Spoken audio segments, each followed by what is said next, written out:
Sudhagad education सोसायटीचे पूर्व प्राथमिक, प्राथमिक, माध्यमिक व उच्च माध्यमिक विद्यालय कळंबोली मराठी, हिंदी, इंग्रजी, उर्दू माध्यम यांच्या सौजन्याने शैक्षणिक व्हिडिओमध्ये आपलं सर्वांचं स्वागत आहे।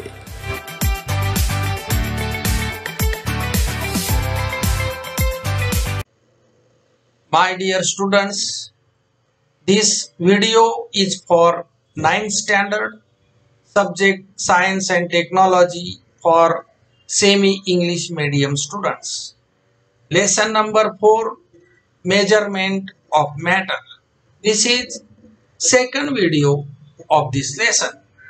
Dear students, in our previous video of this lesson, we did learn laws of chemical combination. In this video, we are going to learn molecules of elements and compounds, then concept of mole, then Avogadro number, valency, radicals, then recapitulation of chemical formula of compounds. Let us see molecular mass and concept of mole. First we see molecular mass. What is molecular mass? The molecular mass of a substance is the sum of atomic masses of all the atoms in a single molecule of that substance. Molecular mass म्हणजे रेणू वस्तुमान. रेणू वस्तुमान म्हणजे काय, तर त्या रेणूमध्ये असलेल्या सर्व अणूंच्या वस्तुमानांची बेरीज, त्याला म्हणायचं मॉलिक्युलर मास. मॉलिक्यूल म्हणजे रेणू. So the molecular mass of a substance is the sum of atomic masses of all the atoms in a single molecule of that substance. The atoms which are constituent of that particular molecule, that's all atomic masses of that atoms, sum of the all atomic masses of that atoms which are constituent of that particular molecule of that substance is the molecular mass. Like atomic mass, molecular mass is also expressed in the Dalton, in the unit Dalton. We know the unit of atomic mass is Dalton. Like as this, the unit of molecular mass is also expressed in the unit of Dalton. Molecular mass unit सुद्धा Dalton आहे. जसं atoms atomic mass unit Dalton आहे, तसंच molecular मासचं unit सुद्धा Dalton आहे. So then how to deduce the molecular mass of H2O. एक उदाहरण आता आपण बघितलं. मॉलिक्युलर मास म्हणजे त्या मॉलिक्यूल मधील असलेल्या सर्व ॲटम्सच्या ॲटॉमिक मासची बेरीज. एक उदाहरण आपण बघूया. How to deduce the molecular mass of H2O. H2Oचं मॉलिक्युलर मास आपण कसं काढणार, याच्यासाठी हा टेबल आहे बघा. मॉलिक्यूल H2O चा मॉलिक्यूल आहे, constituents element of molecule of water or H2O is hydrogen and oxygen. Atomic mass of hydrogen is 1 Dalton. Atomic mass of oxygen is 16 Dalton. Number of atoms in the molecule of water of hydrogen is 2. पाण्याच्या रेणूमध्ये हायड्रोजनचे 2 अणू असतात, ऑक्सिजनचा 1 अणू असतो. Number of atoms of oxygen in molecule of water is 1. So atomic mass multiplied by number of atoms. So 1 multiplied by 2, because 1 is the atomic mass of hydrogen and 2 molecules are involved in the 1 molecule of water. So 1 multiplied by 2. Here only one atom of oxygen is involved in the molecule of 1 molecule of water. So number of atoms in the molecule of water of oxygen is 1. So 16 multiplied by 1. 1 multiplied by 2 is equal to 2. 16 multiplied by 1 is equal to 16. So mass of constituents. So 2 and 16. So sum of the 2 and 16 is 18. So molecular mass is equal to sum of constituent atomic masses. So molecular mass of H2O is equal to atomic mass of hydrogen multiplied by 2, because two atoms are constituents of two atoms of hydrogen are the constituents of one molecule of water. So atomic mass of hydrogen multiplied by 2, because two atoms are there, plus atomic mass of oxygen is equal to 1. So molecular mass is equal to 18. So in this way we can deduce the molecular mass of H2. Then use your brain power. Following are the atomic masses of a few elements in Dalton and the molecular formula of some compounds. Deduce the molecular masses of those compounds. आता atomic mass दिलेले आहेत hydrogen, oxygen, nitrogen, carbon, potassium, sulphur या इथं हे जे elements इथं दिलेले sodium, chlorine, magnesium, aluminium यांचे ॲटॉमिक मासेस दिलेले आहेत आणि ह्या ॲटॉमिक मासेसचा वापर करून या पद्धतीने जसं आपण पाण्याच्या मॉलिक्यूलचा मॉलिक्युलर मास काढलं तसं आपण मॉलिक्युलर फॉर्म्युला वापरून आणि हे ॲटॉमिक मास वापरून आपण यांचं मॉलिक्युलर मास आपण काढू शकतो. ते तुम्ही काढायचं आहे. Let us see the important concept of this lesson, and that is concept of mole. So what is mole? What is mole concept? When elements and compounds take part in chemical reactions, it is their atoms and molecules that react with each other. ज्या वेळेस एखादी रासायनिक अभिक्रिया होते त्यावेळेस त्या रासायनिक अभिक्रियेत भाग घेणारे जे मूलद्रव्ये असतात किंवा संयुग असतात त्यांचे ॲटम्स आणि मॉलिक्युल्स हे एकमेकांबरोबर रिॲक्ट होतात. And therefore it is necessary to know the number of their atoms and molecules. आणि म्हणून त्या पदार्थांचे किती ॲटम्स आहेत किंवा किती मॉलिक्युल्स आहेत जे एकमेकांबरोबर रिॲक्ट होतात हे माहित असणं आवश्यक असतं. However, while carrying out a chemical reaction, it is convenient to measure out quantities that can be handled instead of counting the number of atoms and molecules. Obviously, ज्या वेळेस आपल्याला रासायनिक अभिक्रिया घडवून आणायची आहे त्यावेळेस त्या रासायनिक अभिक्रियेत भाग घेणारे पदार्थ आपल्याला मोजणं सोपं जाणार ग्रॅम मध्ये किंवा मास त्याचं मोजणं आपल्याला सोपं जाईल. पण त्यांचे ॲटम्स त्या पदार्थांमध्ये किती ॲटम आहेत किंवा किती मॉलिक्यूल आहेत हे मोजणं आपल्याला शक्य नाही. म्हणून आपल्याला कन्व्हिनियंट काय आहे? It is convenient to measure out quantities that can be handled instead of counting the number of atoms and molecules. आपल्याला ते ग्रॅम मध्ये मोजता येतील. The concept of mole is useful for this purpose. आणि म्हणून यासाठी आपल्याला मोल ही कन्सेप्ट खूप उपयोगात येते. So what is mole? We have to understand what is मोल.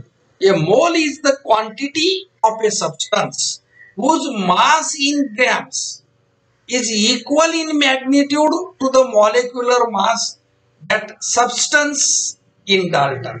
म्हणजे काय लक्षात घ्या, म्हणजे मोल म्हणजे काय? A mole is a quantity of a substance whose mass in grams is equal in magnitude to the molecular mass of that substance in Dalton. आता आपल्याला माहिती आहे सर्व पदार्थांचं जे मास आहे मॉलिक्युलर मास आहे ते आपण डाल्टन मध्ये मोजतो. हे आपण जस्ट आपलं लक्षात आलं किंवा आपण आता जस्ट शिकलो की मॉलिक्युलर मास हे डाल्टन मध्ये आपण मोजतो. मग त्याचं मॉलिक्युलर मास जेवढे डाल्टन असेल तेवढ्या ग्रॅमचा तो पदार्थ म्हणजे 1 मोल पदार्थ. लक्षात घ्या. फॉर एक्झाम्पल, दस the molecular mass of oxygen is 32 Dalton and therefore 32 gram oxygen is 1 mole of oxygen. बघा उदाहरणार्थ, ऑक्सिजनचं मॉलिक्युलर मास किती आहे? 32 डाल्टन आहे. ऑक्सिजनचं मॉलिक्युलर मास हे 32 डाल्टन आहे. म्हणून त्याचं ऑक्सिजनचं मास 32, मॉलिक्युलर मास 32 डाल्टन असल्यामुळे 32 ग्रॅम एवढा ऑक्सिजन जर आपण घेतला तर 32 ग्रॅम ऑक्सिजनला 1 मोल ऑक्सिजन असं म्हणायचं. Thus, the molecular mass of oxygen is 32 Dalton and therefore 32 gram oxygen is 1 mole of oxygen. The molecular mass of water is 18 Dalton. आता पाण्याचं उदाहरण बघू. पाण्याचं मॉलिक्युलर मास किती आहे? 18 डाल्टन आहे, 18 डाल्टन आहे. म्हणून किती ग्रॅम पाणी म्हणजे 1 मोल पाणी? 18 ग्रॅम पाणी म्हणजे 1 मोल पाणी. एकदम सिंपल आहे बघा. त्या पदार्थाचं जेवढं मॉलिक्युलर मास असतं तेवढे ग्रॅमचा तो पदार्थ, एवढ्या ग्रॅमचा तो पदार्थ म्हणजे तो 1 मोल पदार्थ. एवढं सिंपल आहे बघा. The molecular mass of water is 18 Dalton, therefore 18 gram of water make 1 mole of water. पाण्याचं मॉलिक्युलर मास 18 डाल्टन आहे आणि म्हणून 18 ग्रॅम पाणी म्हणजे 1 मोल पाणी. Very simple. 1 mole of a compound is the mass of that substance. 1 mole of a compound is the mass of that substance in grams equal in magnitude its molecular mass. The SI unit is mole. आता हे मोल हे SI unit आहे बघा. Number आता किती मोल आहे हे कसं काढायचं? फॉर्म्युला. एखादा पदार्थ आपण घेतला अंदाजे, तो किती मोल हे कसं काढणार? मास ऑफ सबस्टन्स इन ग्रॅम, तो मोजायचा ग्रॅम मध्ये आणि त्याच्या मॉलिक्युलर मासने त्याचा जेवढे ग्रॅमचा तो पदार्थ भरेल त्याला भागायचं, म्हणजे मॉलिक्युलर मासने भागायचं. So number of moles of a substance is equal to mass of substance in grams divided by molecular mass of substance. Let us see Avogadro number. Avogadro's number. What is Avogadro's number? Dear students, just we did learn mole concept. And interesting thing is the number of molecules in 1 mole of any substance is constant. महत्वाची गोष्ट म्हणजे की 1 मोल असलेल्या कोणत्याही पदार्थामध्ये असलेले molecules हे कॉन्स्टंट असतात, सारखे असतात. The number of molecules in 1 mole of any substance is constant. The Italian scientist Avogadro did fundamental work in this context. Italian शास्त्रज्ञ Avogadro याने या संदर्भात अतिशय मौलिक अशी कामगिरी केलेली आहे, संशोधन केलेलं आहे. And so this number is called Avogadro number. म्हणून या नंबरला Avogadro नंबर असं म्हणतात. And it is denoted by the symbol Na, capital Na. A is subscript of N. Remember this symbol Na like as this. So later scientists demonstrated experimentally that the value of Avogadro's number is 6.022 multiplied by 10 raised to 23. नंतर शास्त्रज्ञांनी संशोधन करून प्रयोग करून असं सिद्ध केलं की Avogadro नंबर हा 6.022 मल्टिप्लाय बाय 10 रेज टू 23 एवढं त्या Avogadro नंबरचं मूल्य आहे. Value of Avogadro number is, आणि हा आपण लक्षात ठेवायचा. What is Avogadro number? 6.022 multiply by 10 raise to 23. A mole of any substance stands for 6.022 multiplied by 10 raised to 23 molecules. म्हणजे एका मोल मध्ये किती मॉलिक्यूल असतात? 6.022 मल्टिप्लाय बाय 10 रेस टू 23 एवढे मॉलिक्यूल कोणत्याही पदार्थाच्या एक मोल मध्ये असतात हे आपण लक्षात घ्यायचं. Like just as A dozen has 12 items. जसं डझन मध्ये 12 वस्तू असतात किंवा 12 आयटम्स असतात. ए सेंचुरी हॅज 100. सेंचुरी मधली शतक म्हटलं म्हणजे 100 आकडा समोर येतो. A gross has 144. त्याचप्रमाणे a mole means 6.022 multiply by 10 raise to 23. तसंच मोल म्हणजे 6.022 गुणिला 10⁻23. या संख्येला म्हणतात Avogadro number. For example, a mole of water that is 18 gram of water contain 6.022 multiplied by 10 raised to 23 molecules of water. उदाहरणार्थ आता 1 मोल वॉटर म्हणजेच 18 ग्रॅम पाणी. हे आपण जस्ट शिकलो, कारण 18 डाल्टन हे पाण्याचं रेणू वस्तुमान आहे, म्हणून 18 ग्रॅम पाणी म्हणजे 1 मोल पाणी. ह्यात आपल्याला लक्षात आहे. म्हणजे 1 मोल पाणी म्हणजेच 18 ग्रॅम पाण्यामध्ये किती पाण्याचे रेणू असतात? 6.022 गुणिला 10⁻23 एवढे मॉलिक्यूल असतात. So it is Avogadro number. Now we deduce how many molecules are there in 66 gram of carbon dioxide. The question is how many molecules are there in 66 gram of carbon dioxide, CO2? So we know the method. Molecular mass of CO2 is 44. So we have to write formula here. Number of moles in the given carbon dioxide is equal to mass of CO2 in grams, that is 66 gram. This is given in the question, upon molecular mass of CO2, and that is 44. So 66 upon 44 is equal to 1.5. So number of molecules in given CO2 is equal to 1.5 mole.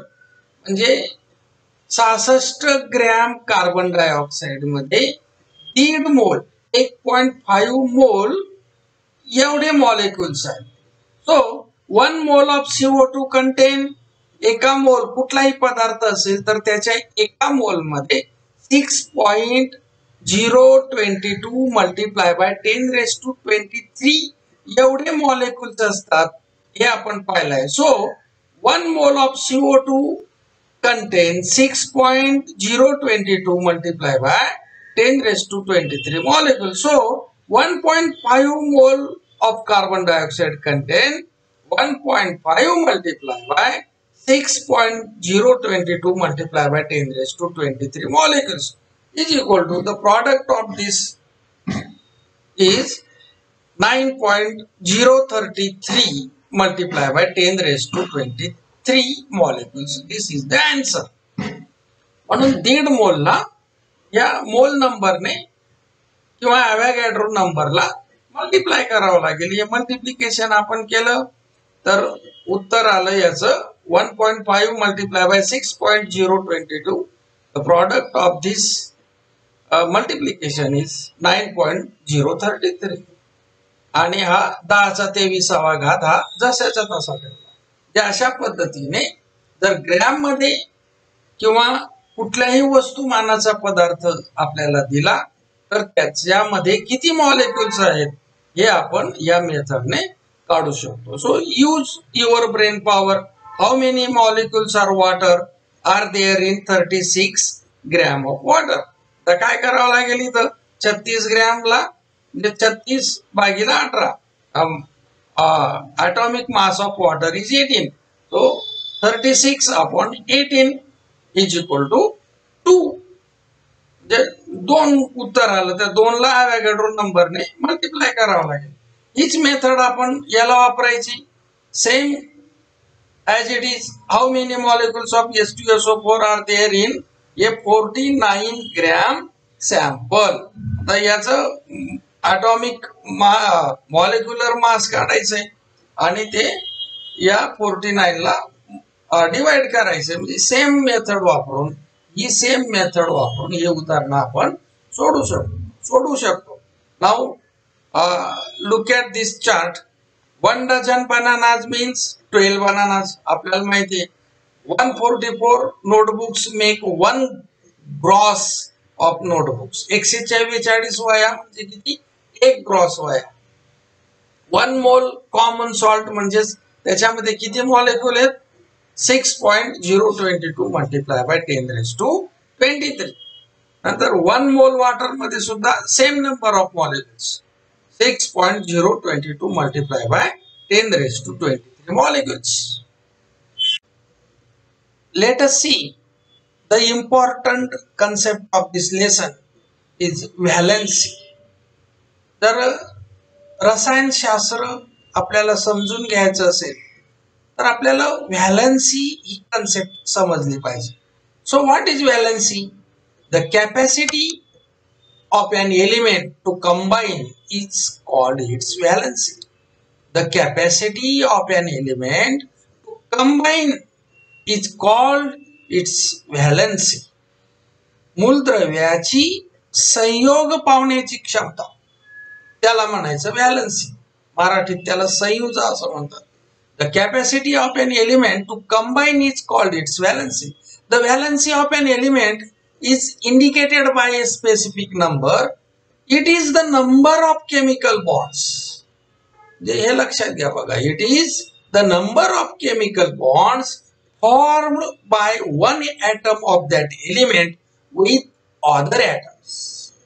ज्या वेळेस एखादं मूलद्रव्य दुसऱ्या मूलद्रव्याबरोबर संयोग पावतं किंवा combine होतं, ते combine होत असताना त्या मूलद्रव्याचे अणु बॉन्ड फॉर्म करतात, बंध तयार करतात. त्या बंधांची संख्या लक्षात घ्या.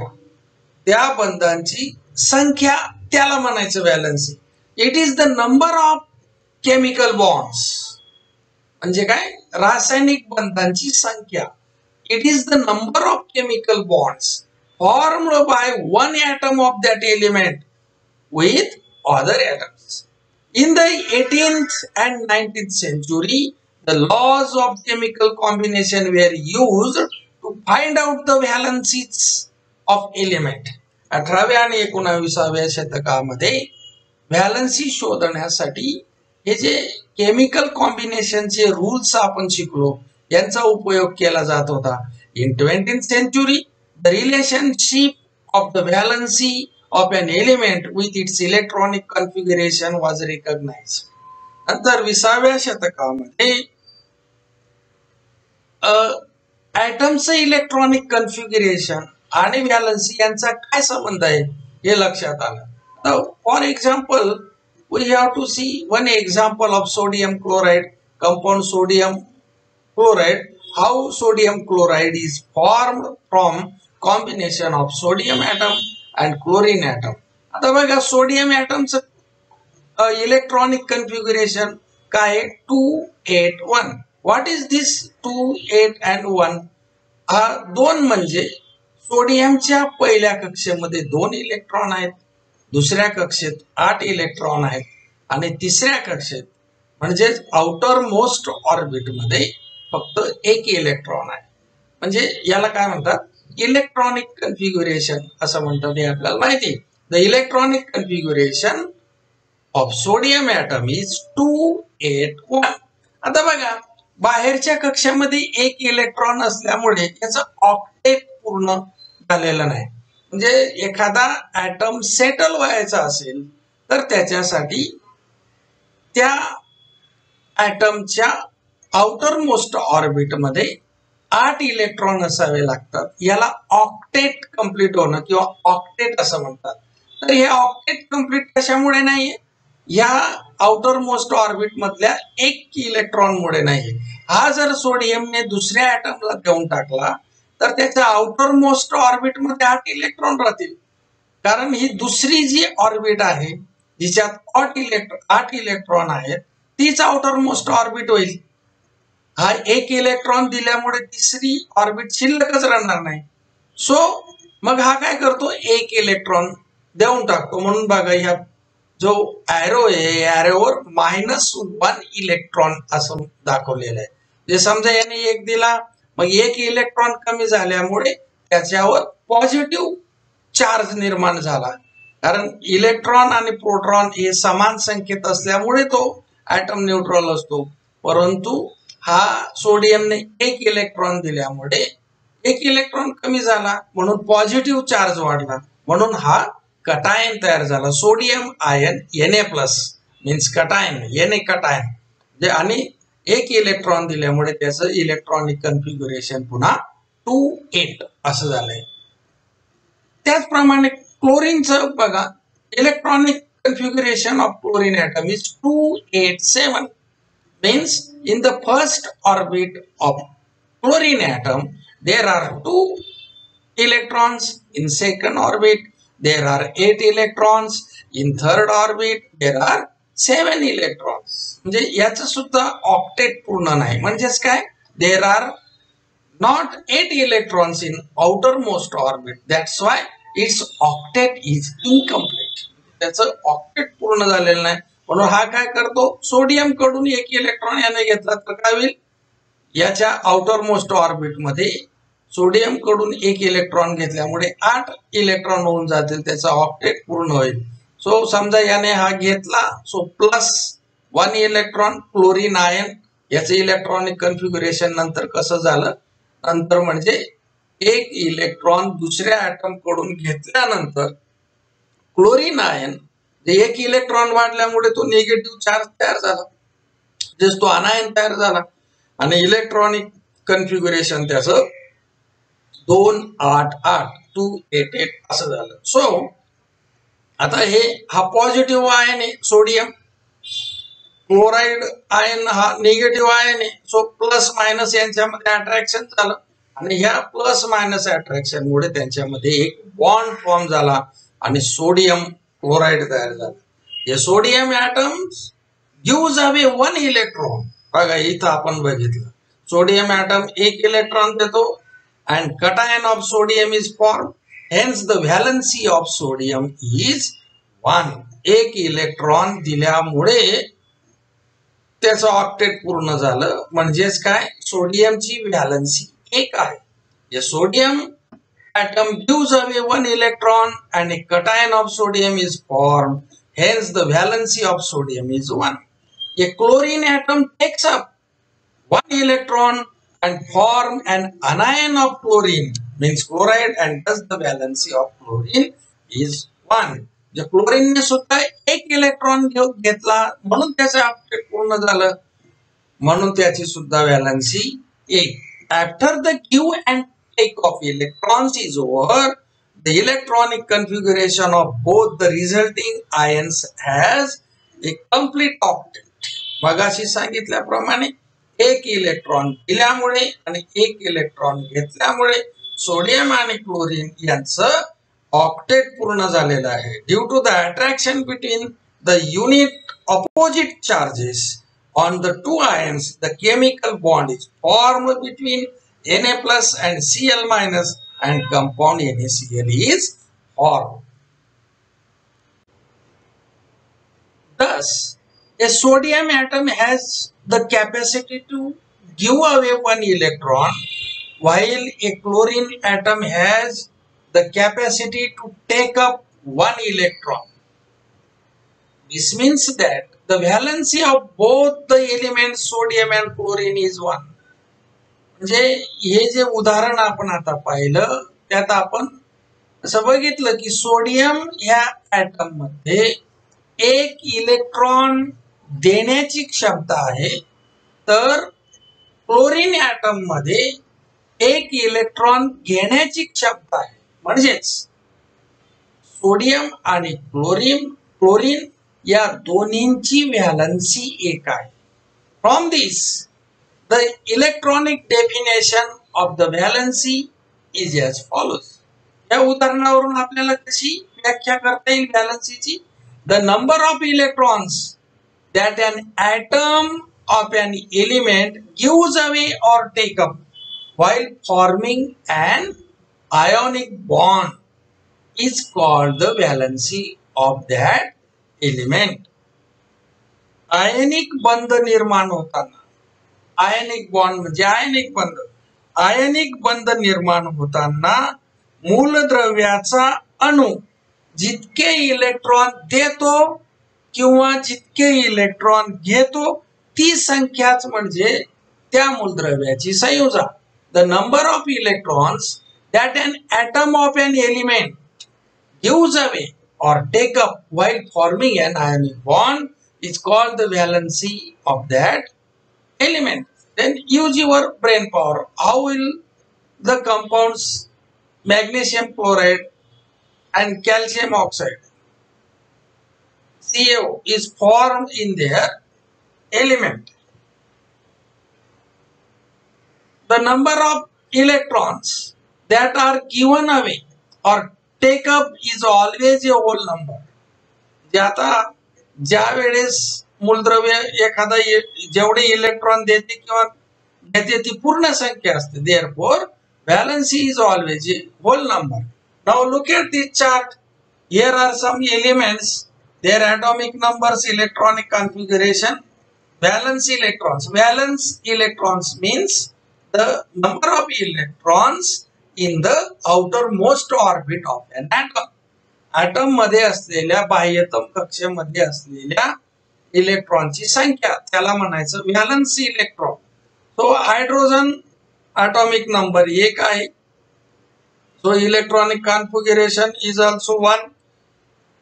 Valence electron 1 and valency is 1. म्हणजे तो एक इलेक्ट्रॉन दुसऱ्या ॲटम कडून घेऊन त्याचं ड्यूक पूर्ण करतो. Helium atomic number 2, electronic configuration 2, valence electrons also 2 and valency 0. म्हणजे ऑलरेडी त्याचं ऑक्टेट ड्यूक पूर्ण असल्यामुळे त्याला इलेक्ट्रॉन देण्याची किंवा घेण्याची आवश्यकता नाही म्हणून त्याची व्हॅलन्सी 0 आहे. Lithium atomic number 3, 2, electronic configuration 2, 1, valence electron 1 म्हणजे हा इलेक्ट्रॉन एक घेणार. व्हॅलन्सी इज 1, एक इलेक्ट्रॉन घेऊन त्याचे ड्यूक पूर्ण करणार. Beryllium atomic number 4, electronic configuration 2, 2, valence electron 2 and valency is 2. Then boron atomic number 5, 2, 3, 3, 3, valency is 3. Carbon atomic number 6, in the first orbit of atom of carbon there are 2 electrons, in second orbit there are 4 electrons. So valence electrons are 4 and valency is also 4. Then nitrogen 7, 2, 5, 3, valency is 3. Oxygen 8, 2, 6, 6, 2. अशा पद्धतीने हा पूर्ण chart व्यवस्थित carefully तुम्ही बघायचा आहे, त्याचा अभ्यास करायचा आहे आणि या ज्या व्हॅलन्सीज आहेत या एलिमेंटच्या या लक्षात ठेवायच्या. Let us see radicals. Radicals म्हणजे काय हे आता आपण समजून घेऊ. So complete the table. Write down the cations and anions obtained from the compounds in the following chart. Now look at this chart. In this chart, here are 6 compounds are given. NaOH means sodium hydroxide, then KOH potassium hydroxide, then CaOH2 calcium hydroxide, HCl hydrochloric acid, then HBr hydrogen bromide, then HNO3 nitric acid. These 6 compounds are given and notice this that these 6 compounds are ionic compounds. So here in this chart the question is write down the cations and anions. या chart मध्ये हे जे 6 compound दिलेले आहेत याचे कटायन्स आणि अनायन्स कोणते हे आपल्याला मेन्शन करायला सांगितलंय. ते आपण या ठिकाणी अगोदरच मेन्शन केलेलं आहे पहा. these are the column of cations, this is the column of anion. So NaOH, these are the base. NaOH, KOH, CaOH2 means calcium hydroxide हे बेस आहेत आणि HCl, HBr आणि HNO3 हे ऍसिड्स आहेत हे आपल्याला माहिती आहे. बघा NaOH मध्ये कटायन Na आहे, अनायन OH, पोटॅशियम हायड्रॉक्साइड मध्ये पोटॅशियम कटायन आहे, OH अनायन आहे, कॅल्शियम हायड्रॉक्साइड मध्ये कॅल्शियम कटायन आहे आणि OH अनायन आहे. तर याच्यात एक गोष्ट आपली लक्षात आली असेल की या ठिकाणी या तिन्ही बेस मध्ये OH हा कॉमन आहे, अनायन कॉमन आहे आणि कटायन्स हे डिफरंट आहे प्रत्येक बेस मधले. तसंच आपण ऍसिड्सच्या संदर्भात बघूया. बघा कटायन हायड्रोजन हायड्रोक्लोरिक ऍसिड मध्ये, हायड्रोजन ब्रोमाइड मध्ये सुद्धा कटायन हायड्रोजन आहे, HNO3 नायट्रिक ऍसिड त्याच्यात सुद्धा कटायन हायड्रोजन आहे. म्हणजे ऍसिड मधला जो कटायन आहे तो कॉमन आहे आणि अनायन डिफरंट आहेत. मीन्स HCl मध्ये Cl अनायन, HBr मध्ये Br अनायन आणि HNO3 मध्ये NO3 अनायन.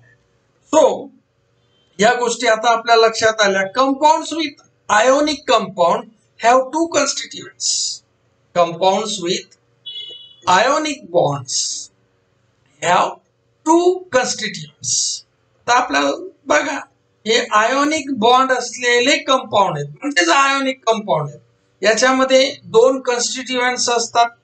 तर जसं याच्यामध्ये Na आणि OH आहे, पोटॅशियम आणि OH आहे, हे 2-2 प्रत्येक आयोनिक बॉन्ड असलेल्या कंपाउंड मध्ये 2-2 constituents आहेत. These are cations means positively charged ions and anions means negatively charged ions. They take part independently in chemical reaction and are therefore called radicals. आता हे जे cations आणि anions आहेत हे independently chemical reaction मध्ये स्वतंत्रपणे भाग घेतात आणि म्हणून त्यांना रॅडिकल असं म्हणतात. It is seen from the above chart that different bases such as sodium hydroxide, potassium hydroxide are formed when various cationic radicals are paired with the different anionic radical hydroxide. तर बघा या उदाहरणामध्ये बेसच्या संदर्भामध्ये आपण बघितलं की सगळे वेगवेगळे जे कटायन आहेत ते सेम OH या अनायोनिक रॅडिकलशी कंबाईन झाल्यामुळे तयार झालेले आहेत. Hence the cationic radicals are also called basic radicals. म्हणून हे जे कटायोनिक रॅडिकल्स आहेत यांना काय म्हणतात, बेसिक रॅडिकल्स असं म्हणतात. लक्षात घ्या. Different bases are distinguished from each other by the basic radicals in them. जे डिफरंट बेसेस आहेत, वेगवेगळे बेसेस आहेत, वेगवेगळे आम्लारी आहेत, हे यांचा वेगळेपणा कशावरून सिद्ध होतो, त्याच्यामधले जे कटायोनिक वेगवेगळे कटायन्स आहेत त्याच्यावरून तो सिद्ध होतो किंवा ते ओळखले जातात. On the other hand different acids such as hydrochloric acid, hydrogen bromide are distinguished from each other by the basic radicals in them. ते वेगवेगळे कशामुळे ठरतात, कारण त्यांच्यामधले जे अनायन आहेत ते वेगवेगळे आहेत त्याच्यामुळे ते ठरतात. when different anionic radicals are paired with the cationic radical hydrogen. या तिघांचा कॉमन कटायोनिक radical हे acid मधल्या hydrogen. Therefore the anionic radicals are called acidic radicals. म्हणून हे जे anionic radicals आहेत त्यांना काय म्हटलं जातं, acidic radicals आहेत. आणि हे जे कटायोनिक रॅडिकल्स आहेत त्यांना बेसिक रॅडिकल असं म्हटलं जातं. हे लक्षात घ्यायचंय. The difference in the composition of various acids becomes clear from the acidic radicals present in them. आम्लामधला जो फरक आहे ते त्याच्यामधले जे अनायोनिक रॅडिकल्स असतात त्याच्यावरून त्यांच्यातला फरक हा असतो असं आपलं लक्षात येईल. आता तुमच्या लक्षात आलं असेल की रॅडिकल्स म्हणजे काय. Let us see some points about types of radicals. Basic radicals and acidic radicals. Generally basic radicals are formed by removal of electrons from the atoms of metals. Generally basic radical कसे तयार होतात, atoms मेटलच्या item मधून electron काढून घेतल्यामुळे basic radicals तयार होतात. Generally basic radicals are formed by removal of electrons from the atoms of metals such as Na+, Cu2+, sodium ion, copper ion. But there are some exceptions such as ammonium ion. NH4+ याचं प्रोनाउन्सेस ammonium ion असं करायचं. Similarly the acidic radicals are formed by adding electrons to the atoms of non metal. त्याचप्रमाणे acidic radicals कसे तयार होतात की non मेटल्सच्या अणूंमध्ये इलेक्ट्रॉन्स ऍड केल्यामुळे ऍसिडिक रॅडिकल्स तयार होतात. सच ॲज chlorine, sulphur ion, chlorine ion. But there are some exceptions. यालाही काय अपवाद आहेत. Like magnet. लाईक याचाच उत्तर manganese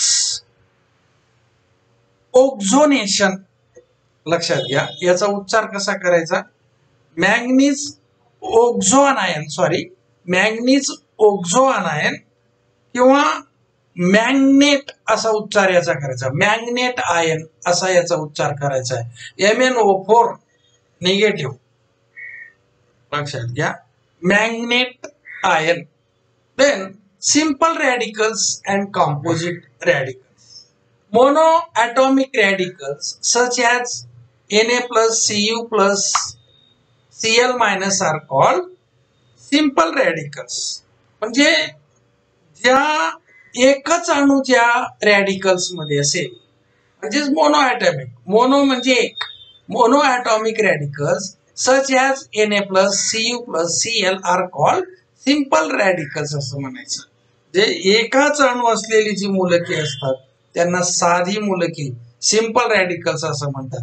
when a radical is a group of atoms carrying charge such as SO4, sulphate ion. SO4 म्हणजे सल्फेट आयन.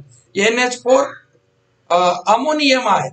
आता हा group आहे बघा, चार्ज असलेला अणूंचा ग्रुप आहे. हा सिंगल आहे, सिंगल ॲटम पासून तयार नाही झालेला हा ग्रुप आहे. So it is called composite radical. The magnitude of charge on any radical is it's valency. त्या मूलकावरील प्रभाराचं जे मूल्य असतं तीच त्याची संयुजा असते किंवा व्हॅलन्सी असते. Chemical formula of compounds. A recapitulation, पुनरावलोकन. संयुगाचे रासायनिक सूत्रांचं पुनरावलोकन आपण करूया. So chemical formula of compounds. A recapitulation. The characteristic of a compound formed by ionic bonds is that its molecule has two parts. The characteristic of a compound formed by ionic bond is that Its molecule has two parts. एक ionic compound, त्यांचं वैशिष्ट्य म्हणजे त्यांचा molecule म्हणजे रेणू चे दोन भाग असतात. These are cation and anion. That is a basic radical and an acidic radical. दोन भाग कोणते मॉलिक्यूलचे? आयोनिक कंपाऊंडच्या मॉलिक्यूलचे दोन भाग असतात. पहिला भाग त्याला आपण कटायन म्हणतो, दुसरा भाग अनायन. कटायन म्हणजेच बेसिक रॅडिकल आणि अनायन म्हणजेच ऍसिडिक रॅडिकल. कटायन वर पॉझिटिव्ह चार्ज असतो आणि अनायन वर निगेटिव्ह चार्ज असतो. These two parts are oppositely charged. The force of attraction between them constitutes the ionic bond. यांच्यामध्ये कटायन आणि अनायन मध्ये जो विरुद्ध चार्ज असतो, अपोजिट चार्ज असतो, त्याच्यामुळे त्यांच्यामध्ये फोर्स ऑफ अट्रॅक्शन असतं. या फोर्स ऑफ अट्रॅक्शनलाच आयोनिक बॉन्ड असं म्हणतात. These two parts are oppositely charged. The force of attraction between them constitutes the ionic bond. The name of an ionic bond contains two words. The name of an ionic compound contains two words. The ionic compound जे त्याच्यामध्ये दोन शब्द असतात. The first word is the name of the cation and the second is the name of the anion. आता ionic compound मध्ये जे दोन शब्द असतात त्याच्यातला पहिला शब्द म्हणजे कटायन असतो आणि दुसरा शब्द म्हणजे अनायन असतो. For example, the formula of a compound such as sodium chloride is written by writing the symbol of the cation on the left and adjoined to it on the right is the symbol of the anion. आता sodium क्लोराइडचं उदाहरण घेतलंय बघा. सोडियमचा जो symbol आहे म्हणजे sodium हा cation आहे, chlorine हा अनायन आहे. त्या कटायन म्हणजे सोडियमचा सिंबॉल Na लेफ्ट साइडला आहे आणि क्लोरीनचा सिंबॉल Cl हा राइट साइडला आहे. The charge are not shown though the number of ions is written as a subscript on the right of the symbol of the ion. आयनच्या सिंबॉलच्या उजव्या बाजूला जेवढे ऍटम्स असतील त्याचा नंबर हा लिहिलेला असतो, परंतु त्याच्यावर चार्ज दाखवलेला नसतो. In the case of composite radicals, संयुक्त मूलकांच्या संदर्भात, the number is written as subscript outside the bracket enclosing its symbol. म्हणजे जे संयुक्त मूलक आहेत त्यांच्या कंसामध्ये सिंबॉल लिहून कंसाच्या उजव्या बाजूला सबस्क्रिप्टला नंबर लिहिलेला असतो atoms. This number is obtained easily by the method of cross multiplication of valency. म्हणजे ही जी आयनांची संख्या आहे ही उजव्या बाजूला पायाशी लिहितात, आता जस्ट सांगितलं, आणि संयुजांच्या तिरकस गुणाकार पद्धतीने ही संख्या मिळवणं सोपं जातं. The steps for writing a chemical formula are shown on the next page.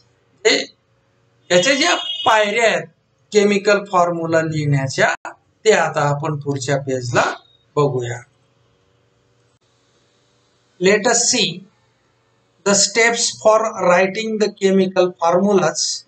The first step is to write the symbols of the radicals. Basic radical on the left, Na and SO4. These are the symbols of radicals. Na is basic radical and SO4 is acidic radical. Then in the second step, to write the valency below the respective radicals. The valency of sodium is 1 and valency of SO4 is 2. So to write the valency below the respective radicals, त्या रॅडिकलच्या जे valency आहेत त्या रॅडिकलच्या खाली या पद्धतीने लिहून घ्यायच्या दुसऱ्या स्टेप मध्ये. Now third step, to cross multiply as shown by the arrows the number of radicals. आता हे रॅडिकल्स आणि त्यांच्या खाली व्हॅलन्सी लिहिलेले आहेत त्याला अशा पद्धतीने क्रॉस मल्टिप्लिकेशन दाखवायचं आहे एरो करून. बघा या ठिकाणी दाखवलेलं आहे. आणि चौथ्या स्टेप मध्ये to write down the chemical formula of the compound Na2SO4. म्हणजे हा जो Na रॅडिकल आहे त्याचं याची जी व्हॅलन्सी ती जोडलेली आहे अशा पद्धतीने Na2 आणि SO4 ला एक जोडलेला आहे. SO4 4 multiply by 1 is equal to 4. So it remains SO4. To write down the chemical formula काय आला तो Na2SO4. या पद्धतीने क्रॉस मल्टिप्लिकेशनने आपण कंपाऊंडचा केमिकल फॉर्म्युला आपण राईट करू शकतो, लिहू शकतो. In order to write the chemical formula of compound, it is necessary to know the valency of the various radicals. त्याच्यासाठी वेगवेगळ्या रॅडिकलच्या व्हॅलन्सीज आपल्याला माहित असणं आवश्यक आहे. Then use your brain power using the chart of ions radicals and the cross multiplication method. Write the chemical formulas of the following compounds. Compounds दिलेले आहेत त्यांचे केमिकल फॉर्म्युला आपल्याला या क्रॉस मल्टिप्लिकेशनने द्यायचे.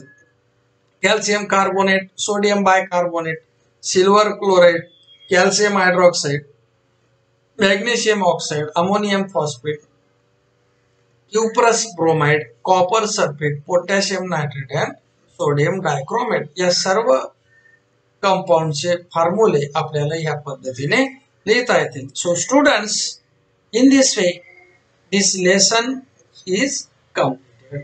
Thank you.